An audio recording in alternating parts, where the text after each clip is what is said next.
Hello! What's up, my fellow airheads and cloud crew? Sonic is reclaiming his swag, y'all. And Sonic Racing CrossWorlds might just be Kart Racer of the Year, and I'm not kidding. It's very surprising for me to even admit something like that, as I would even say like earlier this year when I was part of the closed network test, although I didn't make a video on it. This is not something I thought that we would be in like the actual clearing distance of. I really thought that Mario Kart World had this shit in the bag. But as we all know, people just really aren't messing with Mario Kart World like that. The first thing I really want to discuss in this video is just how different Sonic Racing CrossWorlds actually is compared to something like Mario Kart. Using a lot of my friends as examples when I was describing this game to them, and even showing it to them, a lot of them actually said it looked just like Mario Kart. But as I tried to explain to them when I took part in the closed network test, the game itself really does feel different compared to something like Mario Kart. This game is a lot more arcadey. It's very hard to describe why this game is different until you play it. I think a lot of my friends can actually attest to that, and I think a lot of people who play this game understand that. And here's the funny thing, in my opinion, I would actually argue that CrossWorlds and Mario Kart World were actually attempting to solve similar issues in the racing game genre. What I mean by that is I think that both games really did want to add more variety to the basic concept of a 3-lap race. In Mario Kart World, we saw this through the open world and the intermission tracks. You know, this introduces connective tissue between the races, and it's an interesting solution nonetheless, but I think the execution was a little bit unsuccessful. In an online situation, a lot of people want to be able to just do a 3-lap race, but a lot of the time you have to do the 2-lap intermission first, and that's just a really annoying experience. On the other end, CrossWorlds Travel Ring is low-key solving the same issue by mixing up the racing formula and connecting two different tracks together, right? That's kind of what the intermission tracks are doing. But the big difference here is really just the time it takes for you to get from one track to another track, right? The travel ring in CrossWorlds literally switches everything on the spot. Whereas like the intermission tracks, you literally lose 2 laps of time before you actually get to have your traditional racing experience. I really think Nintendo was the more ambitious group when it came to their idea. I just think that the intermission tracks sort of blew up in their face, like it didn't work out. The travel rings are low-key flashier, and they accomplish the same goal, which is just providing variety to the player. Alright, I want to go a little bit more depth in some of my thoughts about the travel rings during the open network test. So first of all, I was really surprised to see Sonic Team implement a concept I had actually written down on my survey. And if you don't believe me, I could even show you my my notes for the closed network test. I have my notes for the closed network test. I got my notes for the open network test, but it's whatever. I know I'm not the only person who probably came up with this idea, but something that they changed from the closed network test to the open network test is that now all tracks, that being CrossWorlds or standard tracks like first lap, final lap, can be a CrossWorld, right? Going through the travel ring, you can go to either one of the designated CrossWorlds or even any of the other racetracks. Now, during the open network test, I will also say it seemed like the randomizer was less of any track and more of the standard tracks. I think they did this on purpose just so that people could see that it was possible. Having the entire track roster be possible in the CrossWorlds, I think, is a good idea because it just increases variety and making races less stale. My only improvement I can really think of like going forward would be, could we maybe have a secondary CrossWorld? Could we have a second selection? Basically, all 3 laps should be CrossWorlds, sort of like the Grand Prix feature. My best idea, in my opinion, is to designate a feature like this to only be allowed in the Legends competitive ranks. Basically, racers should switch to having a different track every single lap. All 3 laps should be different, and I think that mixes up the game even more and rewards players who really put time and effort into the game. Backtracking a little bit to the Grand Prix idea, if you didn't fully understand what I was describing when I said that the Grand Prix in this game is a little bit different than your standard racer, here's your full explanation. Basically, in most racing games, in a Grand Prix, you have 4 different tracks, right? But in CrossWorlds, a Grand Prix only has 3 tracks, because on the final race, instead of going through a 4th track, you actually play 1 lap of those 3 tracks together. Like, it's first lap is the first race, second lap is the second race, and third lap is the third race. The game already has the mechanic of having 3 different laps built in, so I really think we should take advantage of that and put it somewhere else. I would not be surprised if it actually is already in the final game and they're just hiding it from us, because I think that's a really cool feature. I think that once you get to that high competitive level, you should earn a new level of diversity in your races. I think that's a cool reward. I really liked the Grand Prix feature in this game. I think that it really helps it stand out. I've never had a racing game like that. Another standout feature is the rival system. I've heard tons of people love this. It's so much cooler than I expected. And basically, for those who don't understand what it is, every mainline Sonic character that is in the base roster have interactions with each other. So either before the race, they'd be talking shit to each other during the race, and also in between races. First of all, your Jordans are completely fake. Second, you Razor Chin, you have absolutely no maidens. The rival CPU racer has always existed in code for a lot of racing games, but I like that Sonic Racing CrossWorlds is really emphasizing it, right? Making it more clear. And from what I understand, this feature only works in Grand Prix. I think that it would be kind of cool if they maybe were able to implement it into an online scenario. I'm not quite sure how that would work. I have not seen it work in online. I know that the characters do talk to each other, but the rival system is separate from the interactions between the characters during the race. Also, I don't think anybody really wants to go back to the Team Sonic Racing interactions outside of that really funny one, which I'll let it play. Who's your daddy, Shadow? Anyways, my favorite intro dialogues that I've seen online were between Silver and SBO, just because Silver's a freaking boss. Finally, he sounds amazing. I think it's Bryce Papenbrook, but he has like different voice direction this time compared to Team Sonic Racing. So let's go. That sounds awesome. He sounds great. I'm all about fighting destiny, but if you want a spirited competition, I'll give it my all. Brace yourself. And obviously the sussy one, the little Gooner one with Sonic and Rouge, that one was nice too. I'll let that one play as well. Don't get distracted, handsome. You're here to race, so keep your eyes on the road. Come on, you're talking to a pro here. I know how to handle the curve like an expert. Even with the small amount of parts we had access to in the network test, I was able to make pretty much whatever the hell I wanted. Some of the karts I made in the garage were like the Cyclone from Sonic Drift, which is Sonic's original racing car. The Mach 5/Mach 6 from Speed Racer. I made the Batmobile. I made the hoverboard from Back to the Future. I made the Tornado X from Sonic X, and I made the B-Dasher from Mario Kart DS. I really hope that they add more iconic vehicles, or at least remixes of vehicles to the final game, and I mean like as an actual vehicle that's already like built.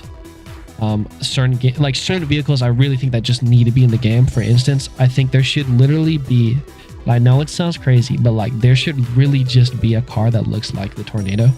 I know that it's going to look different than a car, but considering there's the transform feature, can we please just have some variant of the Tornado? Also, Shadow needs his motorcycle, the Dark Rider. Honestly, I think they should just put the motorcycle in the boost section, like the extreme gear. Just put it in there. My main complaint with the customization, though, outside of it being really awesome, is just the stickers and decals still. For instance, if we cannot stack these stickers, the invisible box limits that go around the stickers really have to be removed. Because if I can't stack them, I at least have to be able to put them like right next to each other. In addition to car customization, I'm really looking forward to the concept of skins. Because man, bro, we cannot just have regular Sonic sitting on a freaking extreme gear, right? Thankfully, based on the Pac-Man DLC image for the Season Pass, one of the images that came out, we actually know that there are skins in the game, because the Pac-Man ghosts are supposedly going to be usable as skins and not take up a character slot. I don't actually know if that means that they're skins for Pac-Man What I actually think is they do take up a slot, like one slot, but all the ghosts are like skins for each other. With skins being in the game, some for sure that I want to see. Riders variants for every character. All the mainline Sonic characters, what I'm saying. I want the Murder of Sonic the Hedgehog outfits. That would be cool. The Knights of the Round Table from Sonic and the Black Knight. Most importantly, Excalibur Sonic, if only one of them. I think that a really cool one would also be Jet Set Sonic. I know this is a fan design, but first of all, I don't think there's any way that beat isn't in the game, and I just think Jet Set Sonic looks cool as fuck. So put that boy in the game right now. You know what I'm saying? Hallelujah. Okay, items were basically fixed in the open network test compared to the closed network test. Mostly.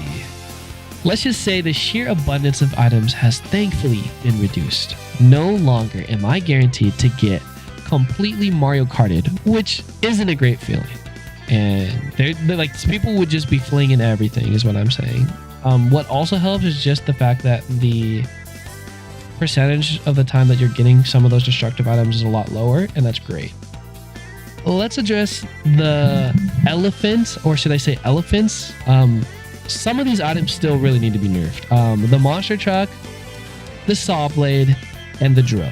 All right, first of all, the monster truck. Bro, this thing is like the scariest shit. The notification that the monster truck is behind me is basically the end of my day. Like, you almost can't avoid it. Some of the tracks, like a pot hose, that like narrow hallway section, you literally cannot avoid it, bro.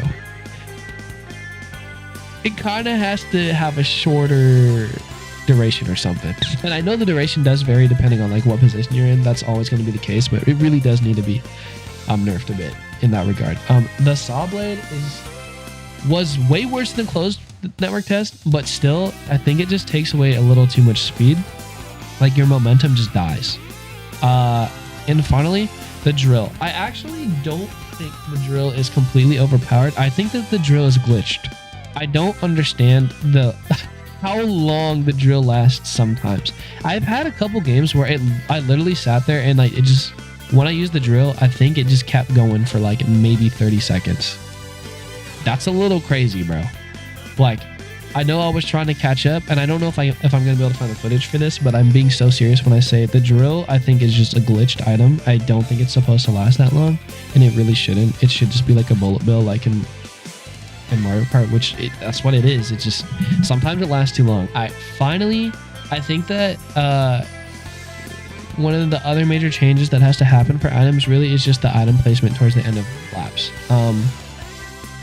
I'm specifically thinking of like Metal Harbor when I say this, but this really goes for every race. Towards the end, I think that items are just too close to the finale, and I think that pushing back that final set of items will really change what the final sprint of a race is like, rather than it just being everybody yeeting their brand new items they just got. I think that it should be saved for a battle between those who saved their items right for the end, and those who just have the skill to be at the front of the pack. I think that's a much more interesting way to race.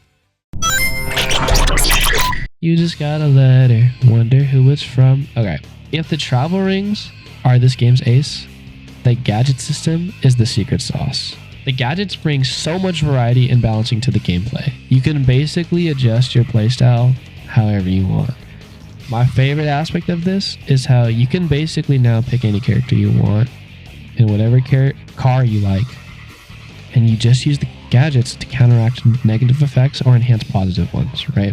Like increased speed, acceleration, how fast your drift gauge fills, right?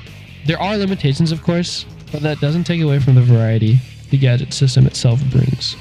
Also, there's this new thing called gadget kits. This is a cool offer for people who are less interested in experimenting with the RPG side and just give you a simple choice. You basically just pick a plate and it just does a bunch of stuff. Like there's an acceleration one, I think. There's different plates from what I can tell for like each of the gameplay styles. In addition, there's this thing called rental gadget kits, which will be available during events. This is just to make sure that everybody has a fair chance, just in case they haven't got to that point where they have all the gadgets, especially in the beta, where we had to unlock all our gadgets, which I was kind of upset about. I can't even lie. I love the aesthetic design of all the tracks in this game. Any tracks that came from previous games like Sonic and Sega All-Stars Racing or Transformed or even the Sonic Riders series, rather than just being a straight up ported track, they're actually remixes, which is cool because it adds freshness for returning players. The new tracks all either borrow level themes from lesser used Sonic games like Unleashed, or the common ones like Generations. I think the Radical Highway is still cool for me to see. It reminds me of the Olympic Games, like, you know, Mario and Sonic at the Olympic Games. I know some people were complaining about Radical Highway. I think the layouts of all the tracks are pretty solid. There's a good mix of turns and straightaways, especially shortcuts. I like how there are both dynamic shortcuts built in and travel ring ones that you can discover. For instance, Dragon Road has a solid built-in one where when you're on the water, you just jump out the water into a dash ring. That's a cool little shortcut. East Stadium has a great travel ring one where the ramp in the middle on the third lap teleports you way in front of everyone else. My only real complaint here is I really wish that overall the tracks were just a bit longer. However, I have only played the early maps, so I'm hoping to be proven wrong when it comes to the main courses. Like, I hope that the full game has longer tracks later in the later Grand Prix. I do like how in and out the gameplay loop, but part of me still wishes there's a little bit more to each lap. I don't know. Along with many other people, I really disliked this soundtrack at first. After letting them cook, I'd say I actually messed with most of the songs. Songs I really like, examples would be like Sand Road, Rainbow Garden, Wonder Museum, Digital Circuit, and Hidden World. Hidden World's definitely a sleeper. Y'all aren't ready for that one. I know a lot of people don't like Lost World, but y'all aren't ready for that one. For the people who felt every song was EDM, I can happily say we were wrong. And actually the soundtrack is kind of split between remixes of existing songs and original compositions for the new tracks. Most of the remixes are EDM, however. So Rooftop Run, Sweet Melon. Most of the original courses come with more synthy or orchestral songs. This would be like Water Palace, which unfortunately is not from Sonic Rush from what I hear. Apparently it's an original stage, but I still like to believe that it's inspired by Sonic Rush. And Rainbow Garden, which I love the final lap of Rainbow Garden. Super awesome track. Or the mixing just feeling kind of off. Some examples I'd provide would be like Apatos. I think it's just kind of off. I think actually the track starts off kind of good, but once that beat drop happens, it's just like, I don't know what the hell is going on in the track. Another one, I feel like Galactic Parade, the mixing is just not there. I think there's a portion of the song that I'm like, okay, cool, this is Starlight Carnival, but a lot of it I'm kind of like not feeling it. On Sunday, for 24 hours, we got to mess with the festival game mode, which involved breaking up the racers into 3 teams of 4 and applying these game rules or extra tasks for players to complete while racing. A team score was basically based on the added up points based on their placing, and an additional 10 for whichever team completed the extra task the best. In addition, the event actually brought with it the Sega crossover character Joker from Atlus's Persona 5. There was basically a mini battle pass, which I'm really hoping stays free in the final game, as this is a $70 game, guys. I really hope in the final game there's an option to play regular online matches, as I was basically forced to play festival mode for like my last day that I played. I felt like the event mode was a little bit draining, just because although it was completely different, not quite sure, but it just felt a little bit more repetitive. Alright. I'm also assuming this is how Sega is going to introduce every crossover, like the free characters, to the game, so that should be cool. And my final opinions on festival mode is that I think that this indicates hopefully long-term support in addition to maybe another season pass. Yeah, another paid season pass, maybe even another free season pass. I'm just really hoping that Sega and Sonic Team continues to add content to the game, because guys, Team Sonic Racing died in like 1 month. Look at how happy everybody got for the booster course pass. I would rather have multiple booster course passes for something like Sonic Racing CrossWorlds and even Mario Kart World. It could definitely benefit from it. 200cc. Get over there. We got supersonic speed over here. I really enjoyed my time with this open network test. The rebalancing of items saved me from a lot of frustration I complained about to my friends in the last beta. The finished music is much more enjoyable, and I look forward to hearing the rest of the songs. Also, a little side note, but I believe all of the original, like this, the original race songs have been leaked. I think there's a melody on YouTube if you look for it. Go find that if you're interested. The driving in general felt better in this beta compared to the last. Hard types felt a lot more balanced. The boat mode controls felt a lot better, especially when charging a jump on the water. Before, you used to not really be able to like strafe as much. Now you can. There's a lot better of a turning radius during that, which is great.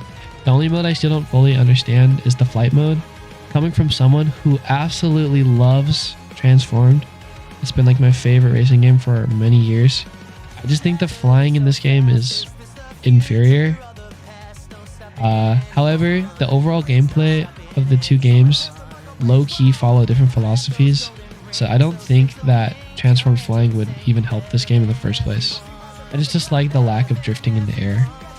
You can perform air drifts, but you commit so much to the direction that your input is kind of hard to control.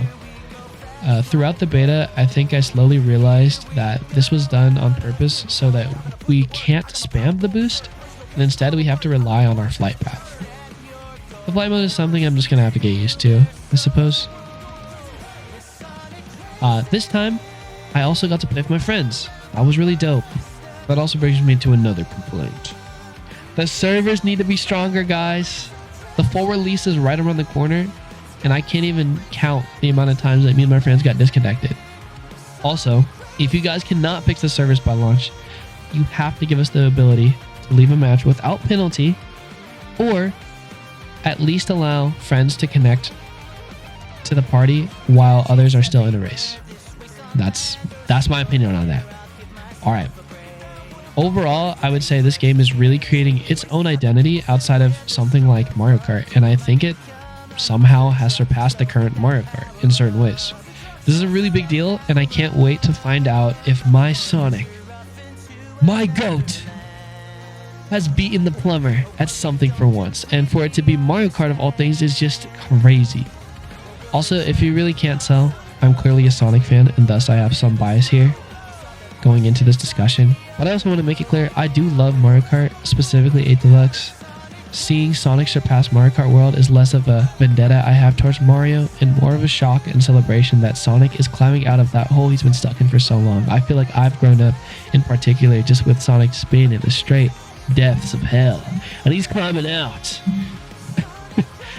I really might have to pre-order this, guys. I don't know what to say. All right, before I go, I know that this review is a little bit late, and I do apologize for that, but we have something to be really excited for, guys. The demo, the free demo for CrossWorlds actually drops, as the time of I'm recording this, basically tomorrow night, I think. It's supposed to drop September 17th, 12:01 a.m. Eastern time, but because I'm in Pacific time over here, that is actually going to be September 16th at 9 p.m. for me personally. Hope that everybody enjoys the demo. For people who try it, I think everyone should try this game. I'm not gonna lie. If you like racing games, this is the game, bro. Also, before I go, if you guys did enjoy the video and you want to be involved in my community, please leave a like and subscribe. It really helps me get more reach in the algorithm, and I'd love for you guys to watch more of my videos. Also, guys, let me know in the comments what kind of cars you made during the open network test if you guys played, and feel free to agree or disagree with anything I said. I want this to be an open discussion, and I actually look forward to seeing a lot of you guys' comments. I've had a lot of fun reading you guys' comments on my last 2 videos, and I look forward to having hopefully an open conversation in this one. And hopefully there's a lot of new viewers. Anyways, this is McZe signing off.